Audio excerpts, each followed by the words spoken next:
Hello friends, एक बार सभी का फिर से स्वागत है हमारे चैनल एसडी फाइनेंशियल अवेयरनेस पर।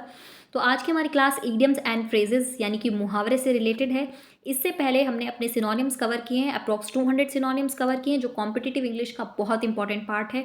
और वो सारे रिपीटेड क्वेश्चंस हैं, सिर्फ एसएससीज और बैंकिंग एग्जाम में नहीं, अलग अलग कॉम्पिटिटिव अलग अलग टीएस एग्जाम में भी वो ईयर बाय ईयर रिपीट होते हैं। हमने वो 200 मोस्ट इंपॉर्टेंट क्वेश्चंस प्रैक्टिस किए हैं। तो अगर आपने वो वीडियो नहीं देखी है तो आप उन वीडियोज़ को भी देखिए।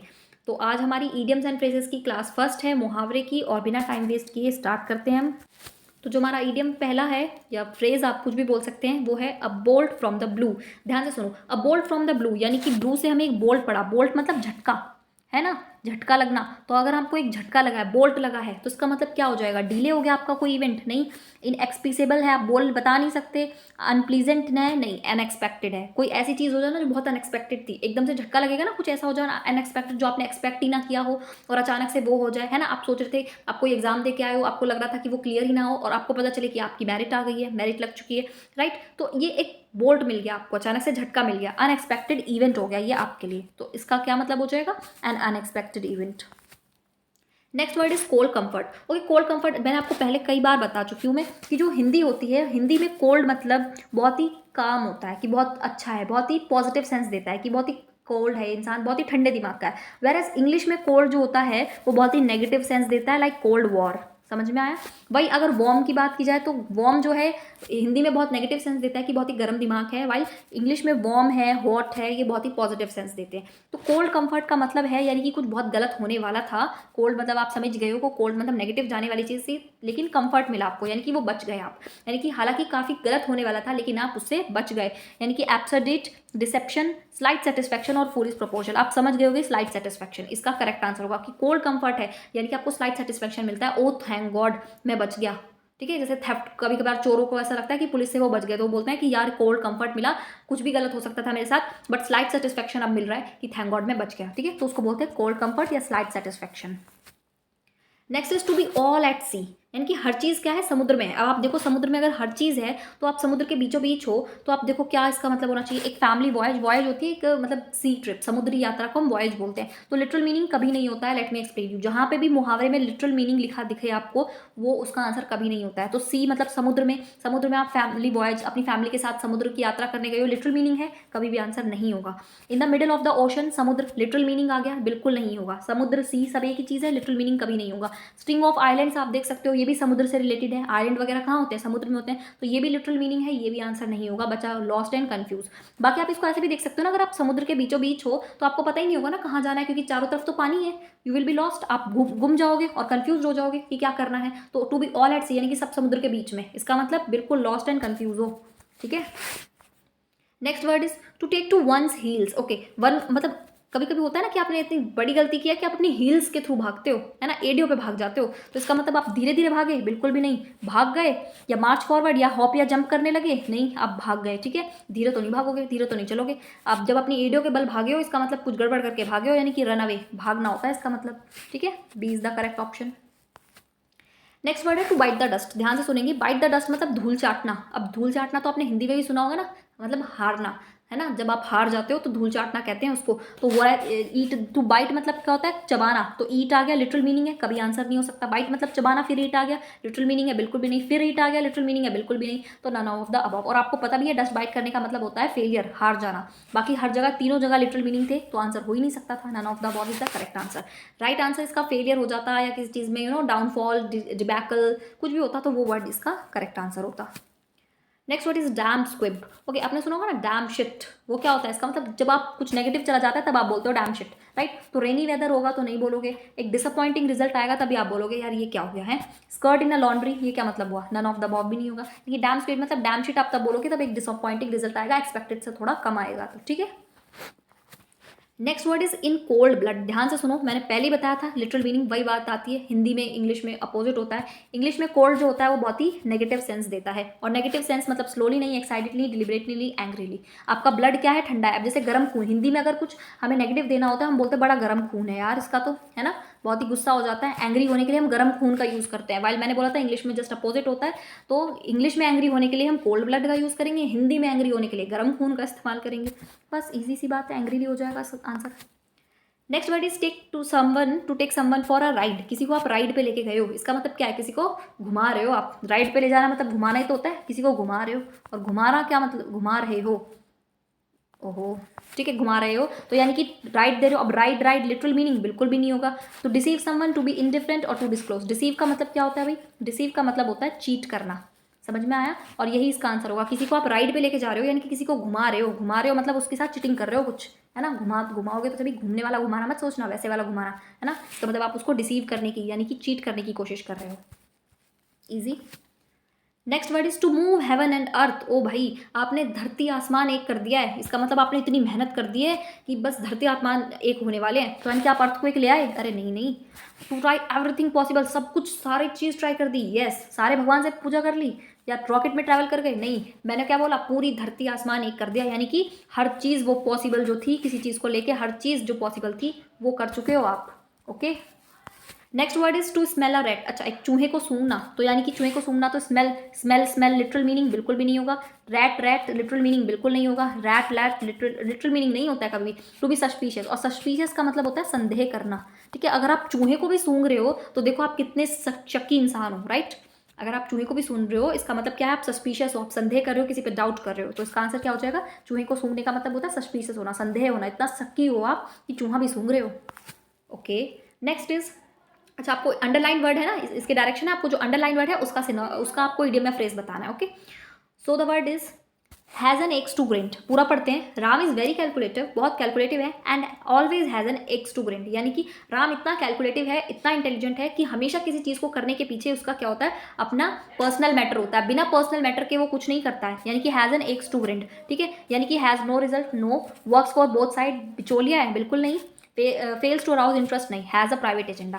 Has an axe to grind का मतलब होता है कि कोई चीज़ बिना मतलब के राम करता ही नहीं है, जब तक कि उसको उसमें फ़ायदा ना दिखे, जब तक का उसका कोई प्राइवेट एजेंडा ना हो, अपनी प्राइवेट कोई उसकी सेटिस्फैक्शनरी या प्राइवेट कोई उसकी उसको तसल्ली ना मिले या प्राइवेट कोई उसका फ़ायदा ना मिले, तब तक वो कुछ नहीं करता है। यानी कि राम कैलकुलेटिव है। Have an axe to grind का मतलब है कि उसका प्राइवेट एजेंडा होता है, प्राइवेट पर्पस होता है किसी भी चीज़ में पार्ट लेने के लिए या किसी भी चीज़ को करने के लिए।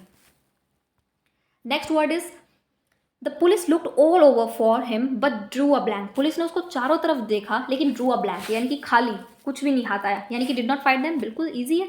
उसको प्रिजन में डाल दिया, नहीं भाई, जब कुछ मिला ही नहीं तो कैसे डालोगे। अरेस्ट कर लिया, नहीं। कोर्ट में ले गए, नहीं। भाई बोला ना, पुलिस ने उसको चारों तरफ देखा बट ड्रू अ ब्लैंक, क्या हाथ आया, खाली हाथ आया। इसका मतलब डिड नॉट फाइंड, मिला ही नहीं उसको, वो पुलिस को नहीं मिला चोर, ठीक है। Next word is on the issue of marriage Seema put her foot down. Okay, जब शादी की बात आई तो सीमा ने अपने पैर नीचे कर लिए। इसका मतलब क्या है कि पुट हर फुट डाउन, यानी कि बहुत ज़्यादा स्ट्रिक्ट हो जाना।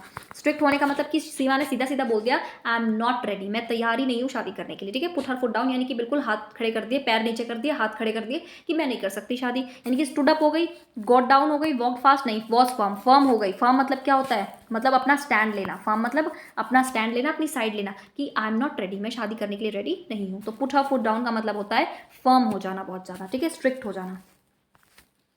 Next is his investments help in making a killing in the stock market. उसकी इन्वेस्टमेंट्स ने स्टॉक मार्केट में किल करवा दिया है, बिल्कुल मार दिया है। इसका मतलब क्या है कि कमाल कर दिया, है ना। वैसे बोलते हैं ना, भाई कमाल कर दिया तूने, मार ही डाला बस, है ना। तो उसकी इन्वेस्टमेंट्स ने स्टॉक मार्केट में बिल्कुल कत्ल ही कर दिया है। तो इसका मतलब कत्ल कर दिया, क्या पैसा खो देगा, नहीं भाई, मर्डर कर देगा भाई। किलिंग करने का मतलब लिटरल मीनिंग मर्डर निकाल रहे हैं तो लिटरल मीनिंग तो कभी नहीं होगा। मर्डर कर देना लिटरल मीनिंग आ रहा है, बिल्कुल नहीं होगा, ठीक है। तो make money quickly is the correct answer. यानी कि उसने स्टॉक मार्केट में क्या कर दिया, बिल्कुल कत्ल ही कर दिया है। यानी कि बहुत जल्दी पैसा कमा लिया उसने स्टॉक मार्केट से, उसकी इन्वेस्टमेंट से, है ना। Next is there is no gainsaying, जी है, gainsaying the fact that the country is in difficulties. इसमें कोई बुराई नहीं है, कोई कोई चीज़ को इग्नोर नहीं कर सकता इस फैक्ट को कि कंट्री जो है हमारी मुश्किलों में चल रही है। तो इग्नोर नहीं कर सकता, हाइड नहीं कर सकता, फॉरगेट भूल नहीं सकता या डिनाई नहीं कर सकता, ठीक है। तो इसका आंसर क्या होगा, मैं तो चारों पे क्रॉस लगाती है, इसका आंसर होता है डिनाई, ठीक है। कि कोई भी इस बात को डिनाई नहीं कर सकता, कोई भी इस बात को खारिज नहीं कर सकता कि कंट्री बहुत ही डिफिकल्टी में है। तो नो गेन सेइंग जो इडियम है इसका मतलब होता है डिनाई नहीं, ठीक है, डिनाई करना। Next is his speech has taken the wind out of my sails. देखो उसकी स्पीच ने क्या करा, मेरी सेल्स, मेरी बातों से या मेरी नदी से क्या कर दिया, नदी मतलब नाव, सॉरी, सेल्स मतलब नाव, कि जब मैं नाव चला रहा था तो बिल्कुल हवा काट के चली गई, उसकी स्पीच इतनी इफेक्टिव थी। यानी कि मेड माई वर्ड्स और स्पीच इनइफेक्टिव, मतलब उसने ऐसी स्पीच दी कि मेरी स्पीच उसके आगे खत्म हो गई, इनइफेक्टिव हो गई। Made me depressed, no. Made me think of the future, no. Made me remember my past, no. ठीक है, यानी कि उसकी स्पीच ने क्या करा, मेरे शब्दों को और मेरी स्पीच को बिल्कुल इनइफेक्टिव कर दिया। मुझे एक्सपेक्टेशन नहीं थी कि वो इतनी अच्छी स्पीच देगी, राइट, कि उसने मुझे भी एक तरीके से, उसको लग रहा है कि सामने वाला भी फेल हो चुका है, उसकी स्पीच ने उसके वर्ड्स को इनइफेक्टिव कर दिया है। Next is there is no point in discussing the new project with him as he always pours cold water on an idea. फिर आपने देखा कोल्ड आया, इसका मतलब फिर कुछ नेगेटिव सेंस की बात हो रही है ना, नेगेटिव सेंस की बात हो रही है। तो क्या बोल रहे हैं कि उसके साथ नया प्रोजेक्ट डिस्कस करने में कोई फायदा नहीं है, क्योंकि वो हमेशा हर आइडिया पे ठंडा पानी डाल देती है।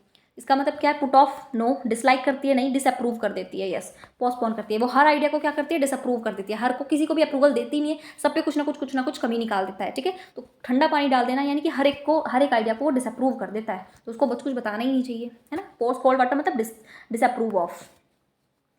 Next is regardless of what her parents said she wanted to let her hair down. तो रिगार्डलेस, जब कुछ भी मतलब हो, उसके पेरेंट्स कुछ भी कहते हो, शी डजंट केयर, वो हमेशा अपने बाल खोल लेती है। ठीक है, वो अपने बाल को खोलना चाहती है। बाल खोल के क्या करोगे दैट नाइट, अच्छा उस रात, रिगार्डलेस उसके पेरेंट्स ने उस रात उसको कुछ भी बोला, लेकिन वो क्या करना चाहती है, अपने बाल खोलना चाहती है। बाल खोल के इंसान क्या करता है, हाँ, बाल खोल के, अब हेयर आ रहा है, हेयर आ रहा है, लिटरल मीनिंग है, बिल्कुल नहीं। हेयर लिटरल मीनिंग बिल्कुल नहीं। और बाल खोल के आप देर रात तक काम करोगे, एंजॉय करोगे। बाल कब खोलते हो आप, जब इंजॉय का मूड होता है, जब आपका अच्छा मूड हो, तब आप अपने पूरे बाल खोल लेते हो और इतराने लग जाते हो, है ना। तो यानी कि बाल खोल के आप क्या करते हो, लेट हर हेयर डाउन, बाल खोल के आप रियली इंजॉय करते हो। आप इस तरह से याद कर सकते हो इसको। ठीक है, next is I jumped out of my skin when the explosion happen. जब एक्सप्लोशन, विस्फोटक हुआ, तो मैं अपनी स्किन से भी बाहर आ गई। ओए होए, इसका क्या मतलब हुआ, मैं गुस्सा हो गई। अरे एक्सप्लोजन होगा तो गुस्सा थोड़ी होगे, नर्वस, आपको कोई स्पीच थोड़ी देनी है जो नर्वस हो जाओगे। एक्साइटेड हो जाओगे, अरे वाह बम फूट गया, नहीं भाई ऐसा भी नहीं होगा। पैनिक, यानी कि आप पैनिक कर जाओगे, ओ माय गॉड ये क्या हो गया, है ना। तो jump out of the skin का मतलब क्या है कि आप पैनिक में आ गए, कि अचानक से जैसे ही बम फूटा मैं पैनिक में आ गई। Okay, jump out of the skin in the sense was in panic. Next is she didn't realise that the clever salesman was taking her for a ride. Taking her for a ride हम पहले भी करके आ चुके हैं। उसको ये realise ही नहीं हुआ कि जो चालाक सेल्समैन था वो उसको एक राइड पे ले जा रहा है, यानी घुमाने के लिए ले जा रहा है। और घुमाने का मतलब उसको चीट कर रहा है ना, डिसीव कर रहा है, या ट्राइंग टू ट्रिक हर, उसको ट्रिक कर रहा है। अभी ट्रिक करना, डिसीव करना, चीट करना सब एक ही वर्ड है ना। तो वो उसको ट्रिक कर रहा है, यानी कि कार में घुमाने के लिए ले जा रहा है, लिटिल मीनिंग बिल्कुल भी नहीं। Pulling her along, forcing her to go with him, ये कुछ भी नहीं होगा। ठीक है, इसका मतलब है ट्रिक कर, उसको चीट करने की कोशिश कर रहा है, अगर राइड पे ले जाने की बात कर रहा है तो। Next is the project is carried over to this year and we need to keep the ball rolling. ध्यान से सुनेंगे कि जो प्रोजेक्ट है वो इस ईयर हमें ओवर करना है, मतलब इस ईयर भी कैरी करना है। और अब हमें ज़रूरत है कीप द बॉल रोलिंग, कि हम बॉल को रोल कराते ही रहें, यानी कि बॉल को ना रोके। इसका मतलब अपने काम को ना रोके, बॉल इन द सेंस काम। ठीक है, यानी कि बॉल को रोल कराते रहना है, यानी कि काम को कंटिन्यू करते रहना है। तो यानी कि टू कंटिन्यू द वर्क ही होगा, मोर इन्फॉर्मेशन नहीं, टू बेटर नहीं, न्यू स्ट्रैटेजी नहीं, सीधा सीधा बोल रहे हैं अपनी बॉल को रोल कराते रहो, बॉल को रुको मत, यानी कि काम को कंटिन्यू करते रहो। Easy. Next is the host team bore the palm in the league matches. ऐसा देखो, जो होस्ट टीम थी वो बोर द पाल्म, बोर हो गई इतना लीग मैचेस में। अब कोई बोर क्यों होगा, या फिर आप सिर्फ इस फ्रेज पे ध्यान दो, पूरे सेंटेंस को मत देखो। बोर द पाल्म, ठीक है, यानी कि पाल्म जो था ना, पाल्म इन द सेंस आप पेड़ मान लो, कोई पेड़, पाल्म पेड़ मान लो, पाल्म का शायद पेड़ भी होता है या कुछ भी मान लो, है ना, पाल्म का वैसे पेड़ ही होता है, और वो भी बोर हो गया, यानी कि पेड़ भी बोर हो गया। और पेड़ बोर कब होगा, जब आप जीतोगे। कोई इंसान क्यों बोर होगा, जो होस्ट टीम है, जो होस्ट की टीम है वो भी बोर हो चुकी है। वो बोर क्यों हो चुकी है, क्योंकि कोई और जीत गया है ना, वॉज विक्टोरियस। यानी कि जब आप जीतोगे तो सब बोर हो जाएंगे, होस्ट टीम भी बोर हो जाएगी और पाल्म भी, पेड़ तक बोर हो जाएगा। क्यों, क्योंकि वो नहीं जीते, आप जीत गए। तो बोर द पाल्म का मतलब होता है वॉज विक्टोरियस। ठीक है, जीत जाना। इस तरह से रिलेट करके आप याद कर सकते हो। Next is just keep your wig on, everything will be all right. बस अपनी विग, मतलब आपकी जो सोल है, आपका जो विग है, उसको ऑन रखो और हर चीज़ अच्छे से होगी। ठीक है, तो hold on your wig so it वो, अपनी विग को संभाल के रखो। ये बोल रहे हैं विग मतलब जो विग लगाते हो ना, आप अपने बालों में नकली बाल लगाते हो, उसको संभाल के रखो, अदरवाइज वो गिर जाएंगे। भाई लिटरल मीनिंग कैसे हो सकता है, हेयर कट बालों का रिलेशन है भाई, विग तो बालों में लगती है और हेयर भी बालों पे, हेयर भी बाल को ही बोलते, तो लिटरल मीनिंग बिल्कुल भी नहीं होगा। Take out of your wig, अपनी विग ले लो। भाई लिटरल मीनिंग तो कभी होता ही नहीं बच्चा, काम डाउन। इसका मतलब क्या है कि काम डाउन, शांत रहो, हर चीज़ will be all right, everything will be all right, सब कुछ सही होगा। ठीक है, तो कीप योर विग ऑन का मतलब है काम डाउन, शांत रहो। Next is parents pay through their nose for their children's education. जो पेरेंट्स होते हैं अपनी नाक से जो है पैसा पे करते हैं अपने बच्चों के एजुकेशन के लिए। लोन लेके, भाई लोन लेके भी कोई नहीं पढ़ाता, खैर पढ़ाते हैं, काफ़ी महंगे पे पढ़ाते हैं, पर लोन लेके पढ़ा रहे हो तो कोई बात ही नहीं। ग्रुडिंगली मतलब अनिच्छा से, जब मन ना हो, ठीक है। अनिच्छा मतलब अब अपने बच्चों को पढ़ाने की इच्छा किस में नहीं होती है, सब में होती है ना, बच्चों को तो सब पढ़ाते हैं। तो ग्रुडिंगली मतलब अनिच्छा से भी नहीं करते, लोन लेके भी नहीं पढ़ाते, विलिंगली अपनी मर्जी से भी हाई पे नहीं करते हैं। और इसका आंसर हो जाएगा ना एक्सट्रीमली हाई प्राइस, ठीक है। यानी कि जो पेरेंट्स हैं वो एक्सट्रीमली हाई प्राइस पे करते हैं अपने बच्चों के एजुकेशन के लिए, ठीक है। तो extremely pay through their nose मतलब extremely high price. Next is Monica's habit of picking holes in every relation is very irksome. यानी कि मोनिका की जो आदत है ना गड्ढे निकालना हर रिलेशनशिप में, इरिक्सम है, बहुत इरिक्सम है। इरिक्सम का मतलब होता है इरिटेटिंग, ठीक है। ये जो मोनिका की आदत है बड़ी इरिटेटिंग है। यानी कि क्या करना, एडमायर करना, लोगों को प्रोत्साहित करना। अगर मतलब वो एडमायर करेगी, पॉजिटिव जा रहा है ना तो सेंस, तो पॉजिटिव तो यहाँ पे हमें सेंटेंस मतलब दे नहीं रहा है, तो बहुत इरिक्सम, किसी पॉजिटिव चीज़ से इरिटेट नहीं हो सकते आप, तो एडमायर करना ही नहीं होगा। क्रिटिसाइज करती है, निंदा करती है, नहीं भाई। आर्ग्यू करने लग जाती है, नहीं भाई। फाइंडिंग फॉल्ट, यानी कि पिकिंग होल्स का मतलब है फाइंडिंग फॉल्ट। जैसे एक सड़क है उसमें गड्ढे हैं और आप बता रहे हो कि यार यहाँ पे भी गड्ढा है, यहाँ पे भी गड्ढा है, यहाँ पे भी गड्ढा है, तो आप क्या कर रहे हो, उसकी कमी निकाल रहे हो ना, फॉल्ट निकाल रहे हो। तो वही चीज़ है, जो मोनिका की जो हैबिट है ना गड्ढे निकालने की हर एक रिलेशनशिप में, बहुत इरिटेटिंग है। यानी कि फॉल्ट्स निकालने की, हर रिलेशनशिप में कुछ ना कुछ फॉल्ट बता देती है वो, तो बहुत इरिक्सम है, ठीक है। तो पिकिंग होल्स का मतलब फाइंडिंग फॉल्ट्स, ठीक है। तो आज हम इतना ही रखते हैं। 25, मुझे लगता है वीडियो काफ़ी बड़ी हो गई है। 25 जो है इडियम्स फ्रेजेस आज ही करते हैं। आप पहले इन्हीं को रिवाइज करो, एक दो बार वीडियो घुमा के रिवाइज करोगे, याद हो जाएंगे, ठीक है। याद करने की वैसे कोई जरूरत नहीं है, एक दो बार वीडियो को घुमा के देखोगे वैसे भी याद हो जाएंगे, ठीक है।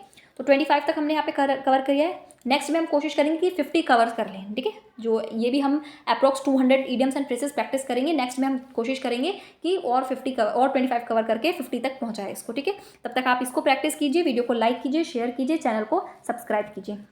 Thank you.